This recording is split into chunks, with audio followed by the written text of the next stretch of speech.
मी सध्या William Shakespeare यांचं पुस्तक वाचते. म्हणजे त्यांनी आजवर लिहिलेली सर्व नाटके या पुस्तकामध्ये आहे. हे इंग्लिशमध्ये आहे पुस्तक आणि हे वाचायला मला जड जातं, कारण अर्थात त्यातली जी लँग्वेज आहे ते पूर्णपणे त्या जुन्या ब्रिटिशकालीन जे काही त्यावेळेसचे डायलॉग असतील ते आहेत. आणि मग हे वाचताना मी डिक्शनरी म्हणा किंवा AI चा वापर करते त्या गोष्टींचा अर्थ समजून घ्यायला. तर हे वाचत असताना मला असं जाणवलं की कॅसियस जो असतो तो पूर्णपणे खूप प्रयत्न करत असतो की सीझरला वाईट ठरवायचं, त्याला विलन ठरवायचं किंवा त्याच्याकडची पॉवर कशी चुकीची आहे हे ठरवण्याचा तो खूप म्हणजे प्रयत्न करत असतो. आणि मग ते वाचताना मला असं वाटलं, म्हणजे मला रोमन इतिहासातलं काहीच माहीत नाही आहे. सीझर चांगला होता नव्हता हेही माहीत नाही आहे. पण जर आपण म्हणजे ते जे नाटक आहे ज्युलियस सीझर हे नाटक वाचताना सुरुवातीपासून जर आपण वाचत गेलो तर असं काही ठोस कारण सीझरविषयी दिलेलं नाही आहे की हां बाबा सीझरनं अमुक अमुक केलं आणि म्हणून तो फार वाईट आहे. पण असं नसतानासुद्धा केवळ त्याच्या हातात सत्तेचं केंद्रीकरण होतं हे एक कारण देऊन, म्हणजे आत्ताच त्याला कुठंतरी क्राऊन दिलेला आहे आणि आत्ता कुठं त्याच्या हातात सत्ता आलेली आहे.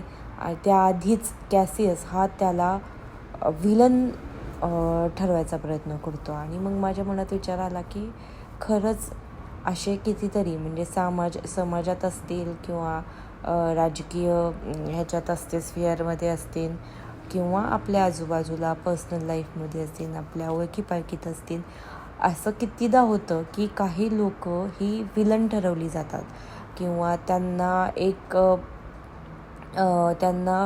त्यांची प्रतिमा अशी रेखाटलेली असते की जी मुळात तशी नसतेच.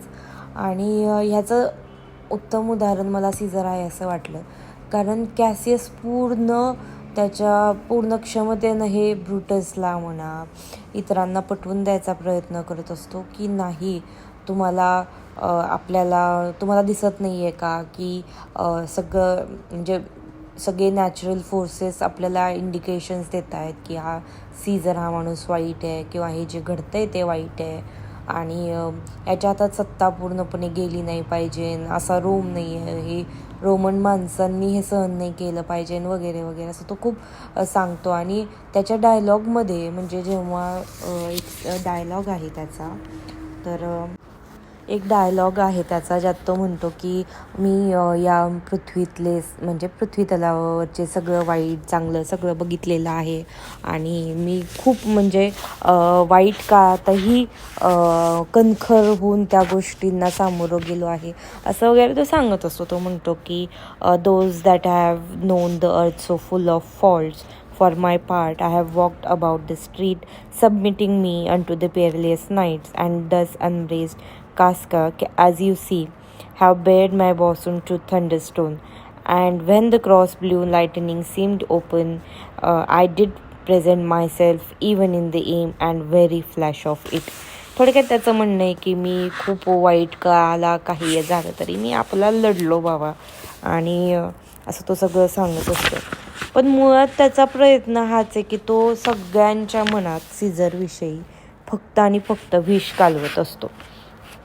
तो पुढं काय म्हणतो आणि त्यासाठी तो म्हणजे देवाचं काय म्हणताय, देव इंडिकेशन्स देतो असं सांगतो किंवा रोमन देव त्यांना काहीतरी सिग्नल देव पाहताय की बाबा काहीतरी वाईट घडणार आहे असं तो सगळं सांगत असतो. त्यात त्याचा हा कास्कासोबतचा कॅसियसचा डायलॉग आहे.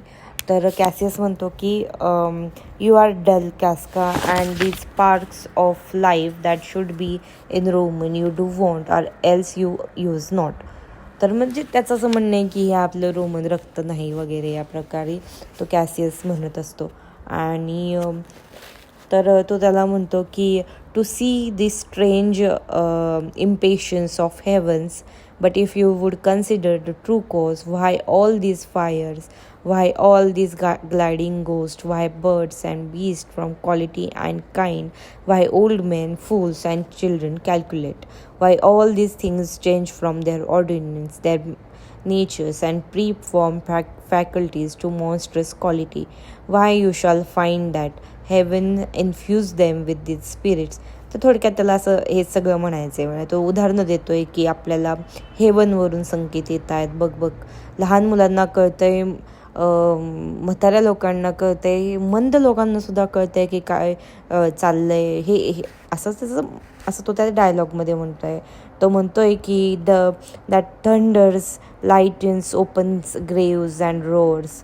तर म्हणजे तो सगळे मीन्स वापरतो हे सांगायला की आत्ता जी सत्ता चालली आहे ना ह्या सीझरच्या हातामध्ये, तर ते किती भयानक आहे, ते खूप वाईट आहे हे. आणि तो हे सगळं सांगताना तो सीझरलाही डायरेक्टली म्हणजे वाईट त्यांनी सुरुवातीला बोललं नाही, कारण तो डिप्लोमॅटिक आहे. सो आणि तो स्वतःला सीझरच्या विरुद्ध लढताना मी खूप काहीतरी पराक्रमाची गोष्ट करतो असं तो स्वतःलाही सांगतो आहे, स्वतःविषयी इतरांनाही सांगतो आहे. आणि तसंच तो ब्रुटसलाही सांगतो आहे.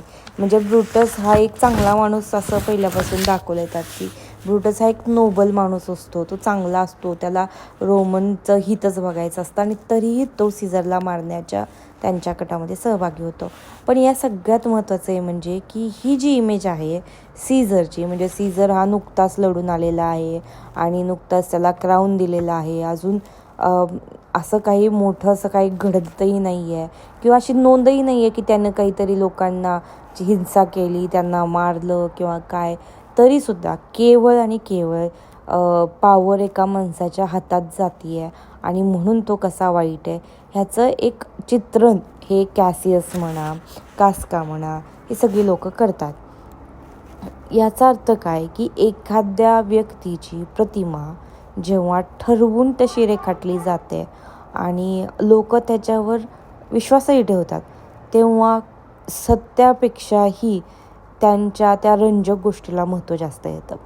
आणि सीझर वाचताना सुरुवात म्हणजे तसं तर शेक्सपियरचं लिखाणच असं आहे की त्यानं ट्रॅजेडी लिहिताना जे विलन असतात किंवा ज्यांच्याकडून चुकीच्याही गोष्टी घडलेल्या असतील त्यांच्याविषयी आपल्या मनात एक थोडंफार एम्पथी किंवा आपल्याला त्यांच्याविषयी थोडीफार माया दाटली पाहिजे की नाही बाबा याचं चुकलं, पण अमुक गोष्टीमुळे अमुक केलं असेल असं वाटलं पाहिजे. त्या अँगलने शेक्सपियर लिहित असतो. त्याची काव्य, त्याचे जे नाट्य आहेत हे सगळे त्याच्यासाठी फेमस आहेत.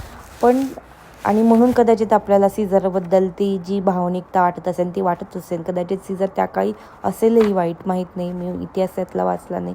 पण हे लिखाण वाचताना मला असं वाटतं की जसं की अभिमन्यू अडकला होता त्या ह्याच्यामध्ये, जसं की अभिमन्यू अडकला होता, जसं की अभिमन्यू चक्रव्यूहमध्ये अडकला होता, तसंच कुठंतरी प्रत्येक माणूस म्हणजे प्रत्येक प्रत्येक माणूस नाही म्हणत, पण मी म्हणजे ज्या माणसांची प्रतिमा अशी डागाळली जाते ती माणसं एका चक्रव्यूहमध्येच अडकल्यासारखी असतात. कारण आणि हे त्यांच्या भोवती विणलेलं जे जाळं आहे ते ज्या लोकांनी विणलेलं असतं ते विणत असताना ती कदाचित त्यांच्या जवळचीच लोक असतात.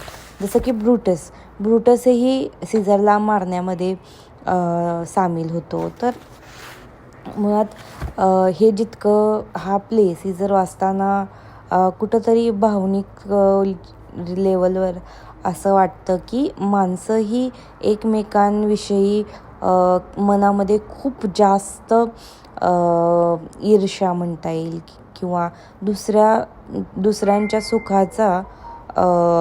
दुसऱ्यांच्या सुखाचा लोभ ठेवणारी माणसं असतात. आणि कदाचित ही माणसाची प्रवृत्तीच असेल आणि तेच शेक्सपियरला म्हणायचं असेल. कारण पूर्ण म्हणजे मी नाटक अजून पूर्ण वाचलेलं नाही आहे, पण ह्याच्यामध्ये बोलत असताना मला असं वाटतं की माणसाच्या भावना, निगेटिव्ह ज्या भावना आहेत त्या आपण हायलाईटच करत नाहीत, आपण त्या ॲक्सेप्टच करत नाहीत. मुळात ईर्ष्या असणं, एखाद्याविषयी जेलसी असणं या भावना ह्याच्यात जेव्हा वाचायला मिळतं की त्यांना कारण द्यायचं असतं की आम्हाला जे काही रिपब्लिक आहे रोमनचं त्याला वाचवायचं आहे, आम्हाला सत्ता एकाच्या हातात जाऊ द्यायची नाही, असं म्हणताना खरं तर हे स्वतःच्या महत्त्वाकांक्षेला खरं करण्यासाठी सीझरचा जीव घेतात. म्हणजे केवळ ती पोझिशन सीझरला मिळालेली आहे म्हणून ही सगळी उठाठेव असते. कदाचित जर ती पोझिशन किंवा ती जागा जर कॅसियसला मिळाली असती तर कॅसियसचं मत याविषयी तसं नसलं असतं. कॅसियसचं सत्ताच्या केंद्रीकरणाविषयी तसं मत नसलं असतं. कदाचित ब्रुटसलाही मिळाली असती तरीही ब्रुटसचं मत त्याविषयी वेगळं असलं असतं.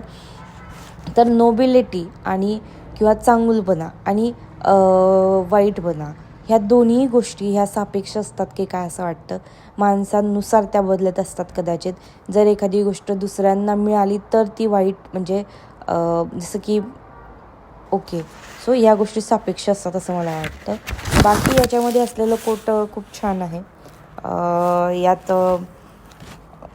ब्रुटस आणि म्हणजे इंग्लिश वाचायला जरी जड जात असलं तरी त्यातले जे डायलॉग आहेत त्याचं म्हणजे वजन कळतंच की काय भारी लिहिलं आहे यांनी. तर येस, अँड छान वाटते वाचायला शेक्सपियर. It's something new.